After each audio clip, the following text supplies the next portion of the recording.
राधाकृष्णन ने शुक्रवार को राष्ट्रपति भवन में एक भव्य और ऐतिहासिक समारोह के दौरान देश के 15वें उपराष्ट्रपति के रूप में शपथ ग्रहण की। राष्ट्रपति द्रौपदी मुर्मू ने उन्हें पद और गोपनीयता की शपथ दिलाई। समारोह में प्रधानमंत्री नरेंद्र मोदी, केंद्रीय मंत्रिमंडल के कई सदस्य, विपक्षी दलों के नेता, सुप्रीम कोर्ट के न्यायाधीश, सशस्त्र बलों के अधिकारी और विभिन्न राज्यों के मुख्यमंत्री भी उपस्थित रहे। शपथ ग्रहण समारोह के दौरान राष्ट्रपति भवन का दरबार हॉल पूरी तरह से खचाखच भरा हुआ था और तालियों की गड़गड़ाहट के बीच राधाकृष्णन ने पदभार संभाला। यह अवसर इसलिए भी महत्वपूर्ण था क्योंकि भारत के इतिहास में उपराष्ट्रपति का पद न केवल संवैधानिक व्यवस्था का हिस्सा है, बल्कि वह राज्यसभा के सभापति के रूप में भी एक महत्वपूर्ण भूमिका निभाता है।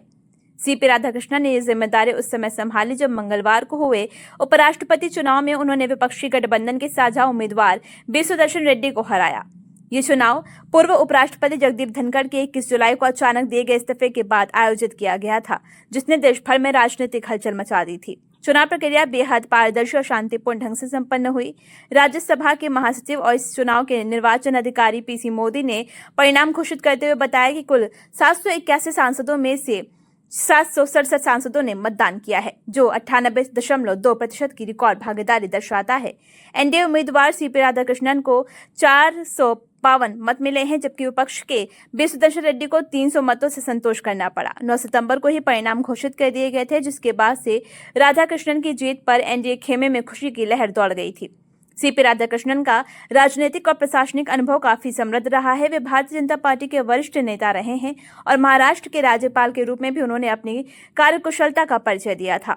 उपराष्ट्रपति चुने जाने के बाद अब महाराष्ट्र में राज्यपाल का पद खाली हो गया है। इस स्थिति में राष्ट्रपति द्रौपदी मुर्मू ने आदेश जारी कर गुजरात के राज्यपाल आचार्य देवव्रत को अतिरिक्त रूप से महाराष्ट्र का कार्यभार भी सौंपा है। ये कदम तब तक जारी रहेगा जब तक महाराष्ट्र में नए राज्यपाल की नियुक्ति नहीं हो जाती। इस प्रकार सीपी राधाकृष्णन का शपथ ग्रहण न केवल एक संवैधानिक प्रक्रिया का हिस्सा था, बल्कि भारतीय राजनीति के लिए एक नया अध्याय की शुरुआत भी है।